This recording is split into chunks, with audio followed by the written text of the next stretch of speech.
Buenas tardes, bienvenidos a nuestro canal de YouTube de Centro Sefaradí Israel. Como saben, un consorcio entre el Ministerio de Exteriores, Comunidad de Madrid y el Ayuntamiento de Madrid.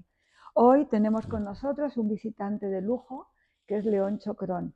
León es representante de muchas ideas, está de viaje en España y no hemos querido perder la oportunidad de poder dialogar con él de varios de los temas que él está moviendo en nuestra ciudad. Bienvenido, León. Gracias, Esther, gracias por invitarme. Bueno, cuéntanos primero algo acerca de tu biografía para que nuestro público pueda conocerte mejor. Bueno, a ver, no, tampoco es tan interesante. En realidad, mi vida principal está asociada a los negocios. Dirijo una empresa que trabaja aquí, obviamente en España, en Estados Unidos, en Israel y en Latinoamérica, y eso me tiene desde ya viajando, que esa es, digamos, mi actividad profesional y empresarial central. Y obviamente por temas de compromiso social con las comunidades, no solamente con la comunidad judía, que desde ya que sí, como miembro del pueblo judío, tengo un compromiso directo y además familiar con los temas que aquejan al pueblo judío, pero en general también con la sociedad en general.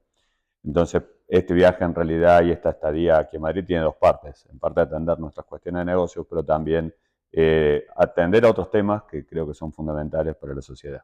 Muy bien, muchísimas gracias. Sé que también eres un miembro más de lo que es el Beneverit. Para mí es una institución a la que siempre he estado ligada a nivel emocional, porque mi padre fue presidente en Madrid. Es una institución que crea en España Max Mazin. Entonces, para mí es muy importante que nos cuentes a nuestros oyentes qué es exactamente el Beneverit, qué trabajos están haciendo.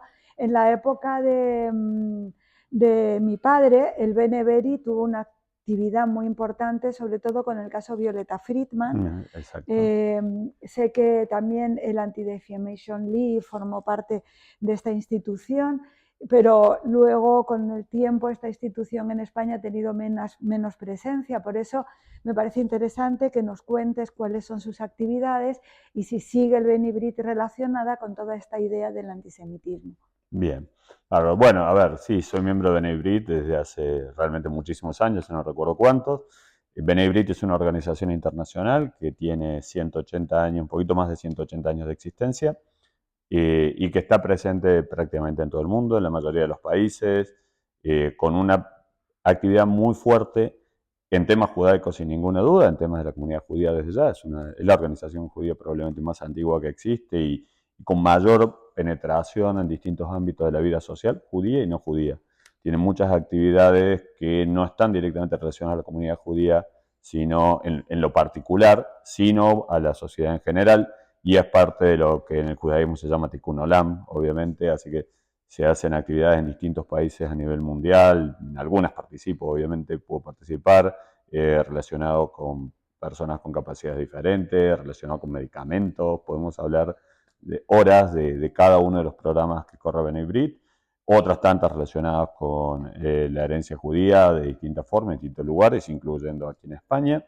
Y desde ya que también un fuerte trabajo contra el antisemitismo, contra la discriminación en general, no solo el antisemitismo en particular también, y desde ya que el apoyo, digamos, a las comunidades judías en casi todos los países del mundo donde se puede y donde a veces donde no se puede operar también, es realmente un orgullo y por supuesto en la situación actual que está viviendo Israel, desde ya que un apoyo también al Estado de Israel y a lo que se está viviendo el pueblo de Israel en este momento.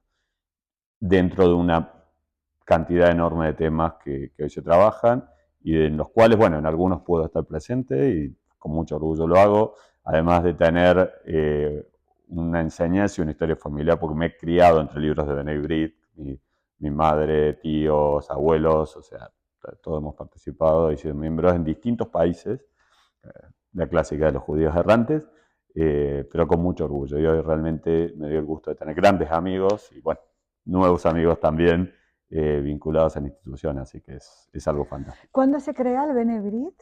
Se creó hace 181 años 181. y en realidad en unos 180 y algo, faltan unos días para los 181, y con una orientación, pensemos en la época que se crea, muy vinculada a colaborar con situaciones sociales que vivía la comunidad judía en particular, en general, por ejemplo, temas educativos, el acta fundacional, según recuerdo, si la memoria no falla, dice apoyar a las viudas y a los huérfanos, ¿no? En una época donde la mujer, por ejemplo, no era fácil que pudiera trabajar o no estaba prevista esa situación, ¿no? Entonces la situación de una mujer que era viuda era complicada y está dentro de las premisas originales, lo cual obviamente va evolucionando, ¿no? Una organización de 180 años con una vida ininterrumpida y hoy ¿Dónde podríamos se llamar crea? global, se crea en Estados Unidos, En Estados se Unidos. crea originalmente en Estados Unidos. Y con ese nivel de penetración, por supuesto, los fines hoy se hacen más amplios, se trabaja sobre más cosas, es una organización, yo diría hoy, no voy a decir la más reconocida, no, pero sin ninguna duda entre las más reconocidas del mundo, en prácticamente cualquier ámbito, con presencia incluso también política. Aquí en España, uno puede mirar, por ejemplo, googleaba hace unos días la reunión de B'nai B'rith en Gran Bretaña con el embajador español, que el Ministerio de Relaciones Exteriores de España publica incluso de qué se habló ahí, cualquiera lo puede ver, pero es parte de la misión de B'nai B'rith, ¿no? O sea, dentro de los temas que se trabajan hay temas de política internacional vinculadas a cuestiones obviamente sociales del pueblo judío y en general que son materia de interés para B'nai B'rith. Yo recuerdo que hay personajes importantes, miembros del B'nai B'rith, como Freud mismo, Sigmund Freud, sé que era parte del B'nai B'rith. ¿Cuáles son las líneas del judaísmo que reúne a las personas en torno al B'nai B'rith? Es muy variado. B'nai B'rith es una organización muy amplia, no tiene una ideología, una línea política específica. De hecho, reúne gente de distintos ámbitos, de distintas líneas políticas. No tiene una afiliación, digamos, con ningún partido político en particular, ni en Estados Unidos, ni en Israel, ni aquí en España, ni en ningún lado. Y dentro de los miembros, la verdad que son mis hermanos, me da el gusto de que tenemos del espectro que quieran, ¿no? Y eso, o sea, la riqueza de lo que uno termina construyendo en una organización de este tipo, además de tener una profunda raíz en, a mí no me gusta la palabra tolerancia, yo creo que en el entendimiento de que el otro es diferente y que uno tiene que construir cosas positivas desde las diferencias. ¿Sí? Que tolerar es como que soporto algo, como que, ok, ahí va, no me porto mal. No es tolerancia esto, yo creo que estamos hablando realmente de entender que somos todos los seres humanos diferentes y construir desde esa diferencia, incluso entre quienes estamos en B'nai B'rith, que somos todos diferentes, pero vamos a objetivos comunes en fin común. ¿Y se sigue ocupando el B'nai B'rith de aspectos que tienen que ver con la lucha contra el antisemitismo? Sin ninguna duda, bueno, es un tema, sabes, que a mí me interesa mucho, tanto mi actividad en B'nai B'rith como fuera de mi actividad en B'nai B'rith. El antisemitismo hoy es un problema. Lo estamos viendo en todo el mundo, Europa no es la excepción, al contrario, no es desde ya que un tema nuevo, o sea, sabes también que trabajo con temas vinculados a la judería, hacia la historia de España hasta lo que fue la Inquisición, pero básicamente el antisemitismo es un tema que hoy tiene escala global, que tiene connotaciones sociales, que tiene connotaciones políticas. Cada periodo, cada siglo, diría yo, a lo largo de la historia, ha tenido un diseño diferente, más allá de tener en algunos casos raíces comunes. Pero la gente que estudia el tema del antisemitismo claramente identifica distintas formas, distintos orígenes, distintas raíces. También creo que en esto es importante, más en nuestro tiempo, entender que el antisemitismo no es una sola cosa. Es una gran variedad de temas y de orígenes y de formas y se disfraza o se transforma de una u otra manera. En algunos casos es una cuestión, digamos, racial y de temor, en otros casos es una cuestión, diría yo, hasta de conveniencia política, en algún caso pararse en tal o cual lugar o tomar tal o cual postura. Si uno toma la definición de la IRA sobre lo que es antisemitismo, claramente se ve que hay una variedad de orígenes y no solo origen, y contrariamente a lo que a algunos les gusta hacer, no se circunscribe a un grupo étnico o a un grupo político. Veamos casos concretos. Aquí en España uno puede ver claramente a lo largo de la historia reciente española antisemitismo en la derecha, antisemitismo en la izquierda. O sea, no hay ninguna duda de ambos casos. En cada momento histórico habrá sido más o menos en un grupo o en otro, pero eso es indiscutible. uno puede ver que algunos dicen, no, no, el antisemitismo es probablemente judíos y árabes. En el actual conflicto en Medio Oriente puedes ver perfectamente bien que no es así. O sea, hoy realmente ha habido bueno, el pogrom del 7 de octubre del 23, sin duda que fue una cosa terrible. Y eso claramente es un problema de odio absoluto, ¿no? Cuando uno dice del río al mar, está hablando de un intento de genocidio, pero contra, desde ya, la mitad de la población judía. Sería hasta más grande de lo que hubiera sido, de lo que fue el holocausto si eso pudiese ocurrir. Pero también veamos que no es un problema entre árabes y judíos. El 7 de octubre murieron árabes, además de judíos. El 7 de octubre, el 8 de octubre si quieren, árabes se pusieron uniforme para ir a buscar a los rehenes.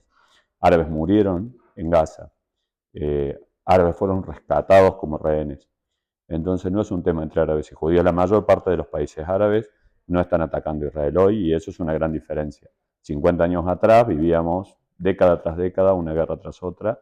Hoy ni Jordania, ni Egipto, ni ningún país digamos, de los que se llaman hoy árabes moderados atacan a Israel.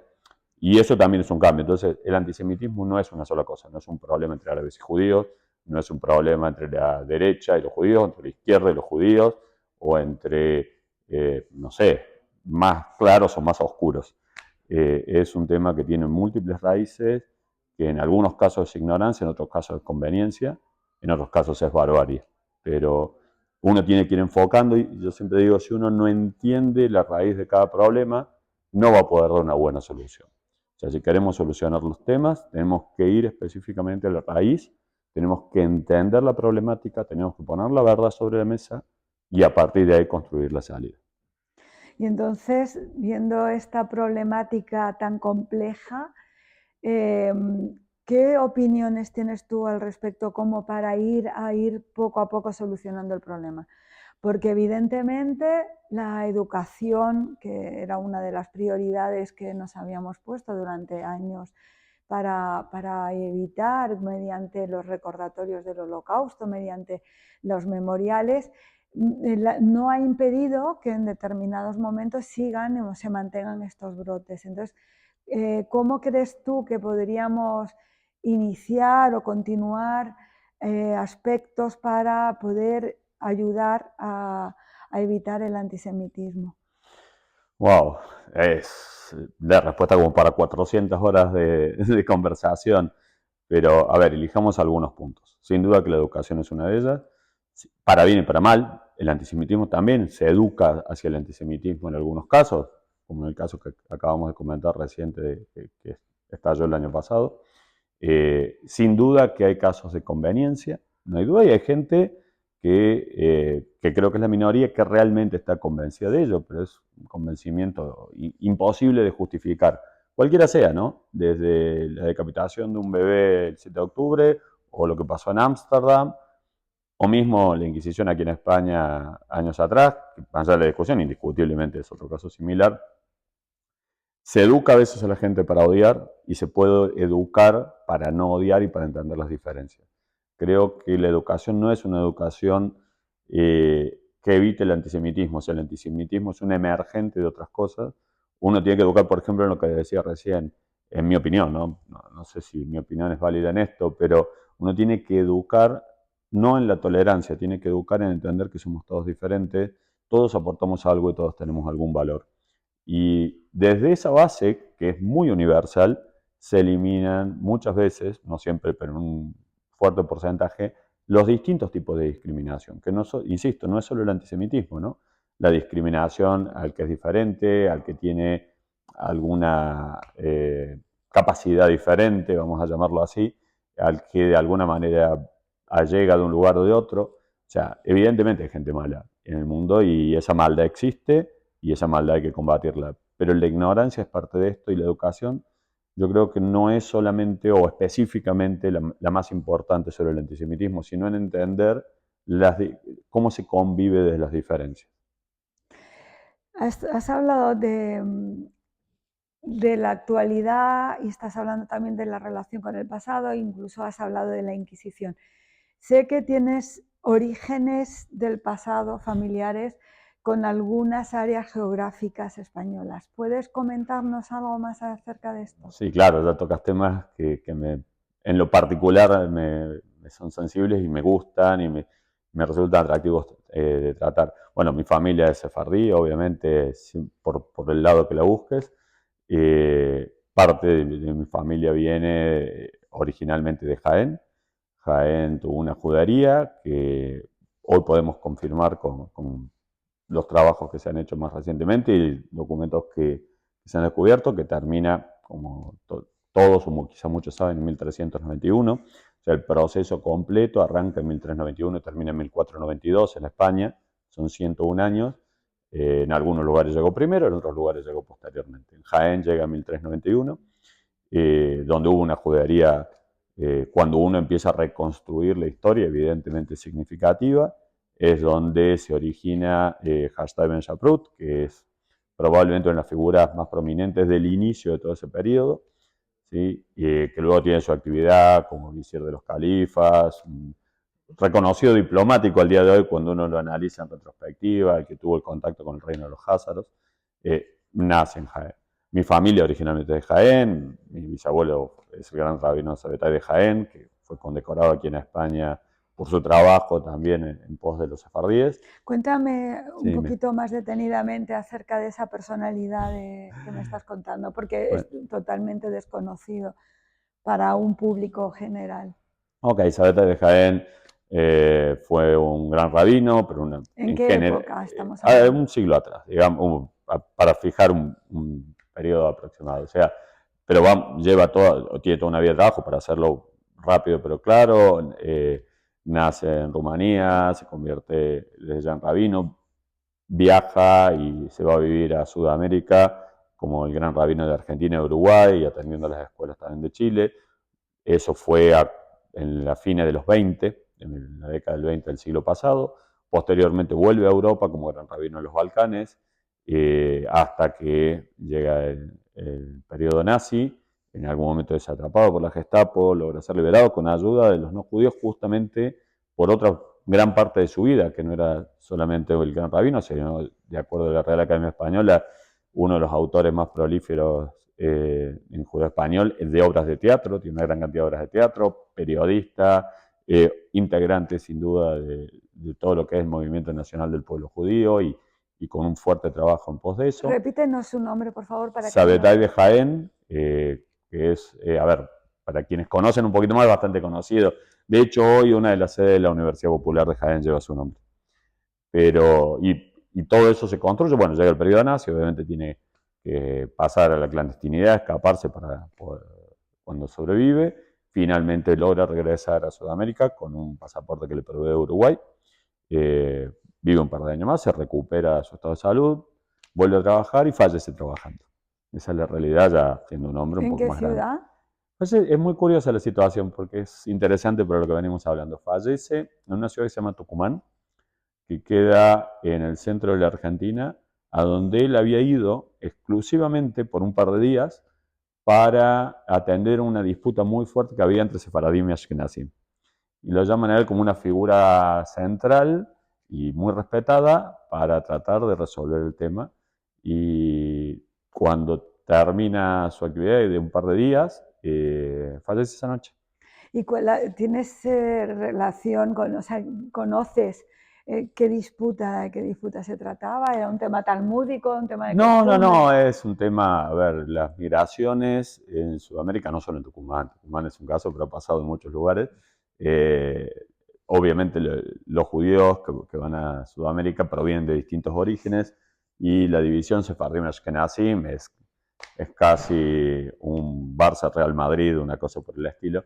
Así que siempre tenía connotaciones y con el tiempo esas cosas son mejores o peores. Al día de hoy lo podemos ver en la vida cotidiana, no tanto quizás en España, pero sí en otros lugares se ve cuando ambas comunidades son más o menos fuertes, se ven con más firmeza. Argentina tiene una de las comunidades judías más grandes del mundo, con lo cual hay Keilot, no solamente Sefardim y Ashkenazim, hay sefardíes de habla hispana, sefardíes de habla árabe, dentro de eso los que vienen de tal zona o los que vienen de tal otra, entre los que nacimos iguales, los que llegan centro europeo, los alemanes en específico, pues hay una gran variedad. Y Tucumán, que es una ciudad mediana, digamos, que no daba para tener semejante cantidad de Keilot, pero sí tenía dos, Y como siempre ocurre, ¿no? Dos judíos, tres opiniones, a esa que ya no voy, y son disputas, volvemos a lo mismo, son disputas innecesarias, son disputas intrascendentes, construimos las enemistades los humanos a partir de cosas secundarias y no empezamos a entender que el otro es diferente y a comprender esas diferencias. Entonces, creo que, bueno, sin saber que me preguntabas esto, pero me parece que es parte de lo que hablamos al inicio, ¿no? O sea, entender quiénes somos, entender que el otro es diferente, entender las diferencias. Quizás para alguien no judío la diferencia entre un sefardí y ashkenazí no, ni siquiera puede percibir el matiz. Recordemos un poco las diferencias, porque a veces hay públicos que no las Claro, conocen. Sefardí son aquellos judíos que tienen origen español, mientras que Ashkenaz son centroeuropeos. Se diferencian en el origen, digamos, cultural, en algunas prácticas que tienen que ver con los órdenes de las oraciones, pero en realidad celebran lo mismo, a ver, sus yo creo leyes, que es lo más importante del judaísmo, son las mismas. yo creo que es maravilloso, ni se me ocurre este tema, pero es un tema maravilloso para ver lo que es la continuidad del pueblo judío, ¿no? Eh, haciendo una reseña levemente más amplia de Moisés hacia adelante, digamos, vamos a tratar de no hacer toda la historia, pero desde ya la gran diáspora se produce después de que lo que es hoy Israel, la tierra de Israel, sufre sucesivas conquistas y recuperar la independencia y tal y cual. De Egipto para acá, cantidad de pueblos, en el último de los casos fueron los romanos. ¿Sí? Previo habían estado los griegos y tenemos la historia de los macabeos de recuperar la independencia, luego vienen los romanos, se produce la gran diáspora, unos años después la revuelta de Bar Kokhba, que vuelve a recuperar 3 años de independencia y vuelve a perderla, y ahí hasta 1948, y en ese proceso los judíos son prácticamente por fuerza de los romanos repartidos por el mundo de alguna manera, sobre todo en Europa una parte, otra parte fueron a los países árabes y así, y de los que llegan a Europa se dan como, si bien estaban en todos los países, se dan como dos grandes centros, uno en España, Sefarad es España en hebreo, ya lo sabemos, y el otro en el centro este europeo, los ashkenazim. Separados durante muchos años, lo que dices es la realidad. Los matices son casi imperceptibles para alguien que no presta atención a determinadas cosas. La liturgia es extraordinariamente similar, por no decir idéntica. O sea, estamos hablando de siglos de un pueblo que se reparte en pedacitos y que sostiene las tradiciones en un 99%. O sea, es realmente pasmoso. A mí me toca a veces hablar, y me ha tocado en estos días aquí, con alguien que me decía, no, bueno, pero ustedes se identifican como pueblo recién con el Congreso Sionista. Digo, no, a ver, semejante barbaridad es incomprensible. Digo, a ver, agarra la Biblia y de ahí para adelante, ¿no? Me dijo alguien sumamente conocido en España, no voy a dar el nombre, que los judíos nos identificamos como pueblos del Congreso Sionista.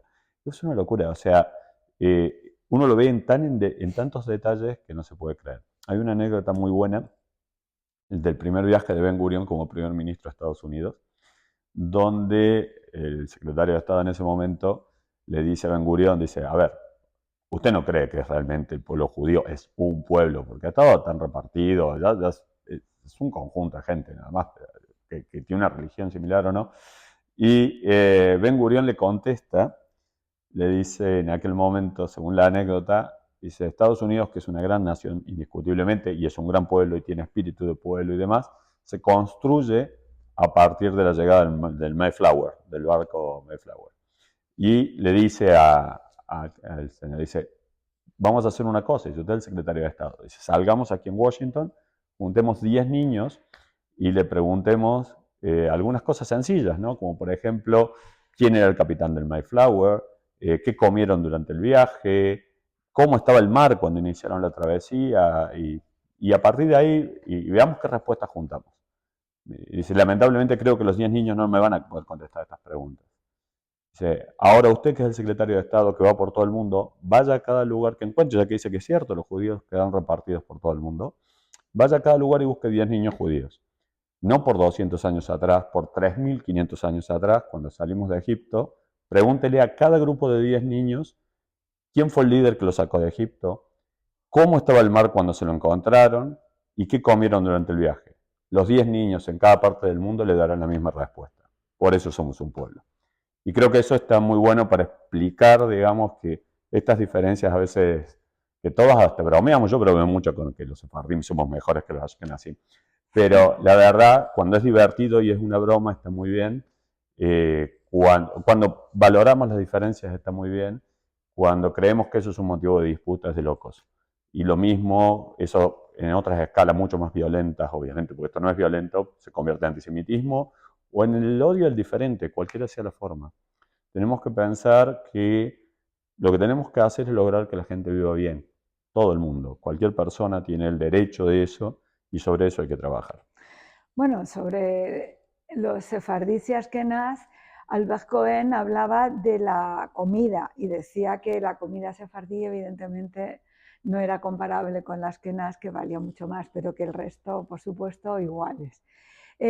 Todo esto también tiene que ver con tu llegada a Madrid y con tu viaje próximo a Jaén. Yo sé que En unas horas. estás interesado en Jaén como ese origen vinculado a tu familia y que tienes ilusión y proyectos que te gustarían que se concretaran. ¿Puedes, para terminar, hablarnos de algo de esos proyectos? Sí, por supuesto que sí, con muchísimo gusto. Bueno, Jaén, como decíamos, tuvo su judería, que está delimitada, hoy creo que lo tenemos bastante claro, dónde estuvo, qué condiciones, hay elementos que lo arman. La llegada, la vuelta, si se quiere, de nuestra familia a Jaén, donde vivió varios siglos, se da de la mano de que la gente de Jaén quería recuperar sus antecedentes de judería, un grupo liderado por Rafael Cámara y el equipo de Juventa, que son gente maravillosa, y se contactan con nuestra familia a través de anécdotas muy interesantes, buscan obviamente a la familia del gran rabino Sabeta de Jaén, dan con uno de mis tíos abuelos, que afortunadamente en aquel momento vivía, que va a Jaén, bueno, mi tío ya no está con nosotros en este momento, no lo voy a dejar, pero sí decidimos algunos integrantes de la familia continuar colaborando con ellos, que realmente están haciendo una labor maravillosa. Y bueno, tiempo a tiempo cada quien quizás tiene un poco más de participación. En este momento toca un par de a mis dos primos, a mi hermana y a mí, que quizás vamos con un poco más de frecuencia y tratamos de hacer nuestro aporte para eso. En alguna nota en Jaén alguna vez me preguntaron, oye, a ustedes los corrieron de aquí en 1391, ¿por qué vuelves? Y le digo, porque vivimos seguramente con familia años maravillosos y nos fue mal el final, pero bueno, esos son, se vivió muchos años ahí, creo que también hay que valorar, hay que poner en valor esa situación. Hoy Jaén tiene una judería que ya es reconocida, no solo es miembro de la red de juderías, sino claramente identificada, tiene obras de arte modernas que se han puesto en el terreno de la judería en varios lugares de las escuelas de arte ahí para marcar incluso posición. Se han hecho algunas excavaciones ya, hay una plaza que muestra dónde estaba la entrada de la judería con esa característica particular que tenía en aquella época de que uno no podía entrar frontal, sino que tenía que entrar como en una S para evitar que pudiera entrar una caballería al galope en un ataque. Porque obviamente se entiende que las juderías estaban amuralladas o de alguna manera cuidadas y eran casi una sociedad en sí misma. Y esto ha ido avanzando, para poner de realidad cosas recientes, hace unos meses atrás, y participé de ello junto con Rafa, se dio un espacio para construir ahí un centro de interpretación de la judería, que hoy está en proceso y que vamos a tratar de tenerlo a disposición pronto. Hay, bueno, recientemente se han descubierto documentos que datan de 1392, es decir, un año después, y las decisiones que se van tomando a partir de la desaparición de la judería, que creo que también es muy valioso entender esa parte del proceso. Hay un área que hoy no está trabajada, que se llama PA3, que tiene restos arqueológicos, que hay que cuidar, hay que proteger y hay que trabajar, y que a lo largo de distintos gobiernos han querido hacer distintas cosas, pero que es sumamente importante ponerlo en valor para entender, porque además es accesible y con alguna inversión que puede llevar un año o 30 años, da igual, se puede poner en valor, hay que trabajar con, bueno, en este caso con el credo católico, porque donde estaban originalmente las sinagogas, hoy funcionan dos instituciones del credo católico que de alguna manera hay que tratar de poder avanzar también en eso. Sí, hay mucho trabajo por delante para hacer en Jaén. Hay mucho hecho. Sin duda, el equipo que trabaja es maravilloso. Yo simplemente colaboro un poco. Pero hay mucho más que podemos hacer y que hay que hacer y que hay que trabajar con las distintas autoridades a lo largo del tiempo. Creo que es muy valioso algunas personas de Jaén el nivel de compromiso que han asumido con esto y que lo están llevando adelante. Y, y eso realmente, por lo menos a mí y a mi familia, nos motiva mucho a colaborar, a sumar, a hacer nuestro aporte, lo que podamos contribuir para eso. Y realmente nos participan, integramos, vemos y sumamos en lo que podemos. Pues felicidades, León, por No, este proyecto. Espero que tenga éxito y muchas gracias por darnos tus ideas acerca de todo lo que te preocupa en este momento, que es mucho, pero a la vez creo que la acción y la memoria es fundamental para poder implementar todo lo que tiene que ver con el mundo judío en España. Muchísimas gracias. No, gracias a ti. Yo soy un convencido que tenemos que, como dije hace un rato, poner la realidad sobre la mesa. Lo que pasó, lo que está pasando aquí y en otros países, si somos transparentes en las cosas reales y no nos vamos por simples ideologías, sino que vamos a los hechos concretos, datos concretos, cuestiones reales, es la forma de empezar a bajar los estigmas, los preconceptos, las discriminaciones y ni siquiera tener tolerancia. Hay que entender que el otro es diferente y es valioso porque es diferente. Muchísimas gracias, Gracias León. a ti.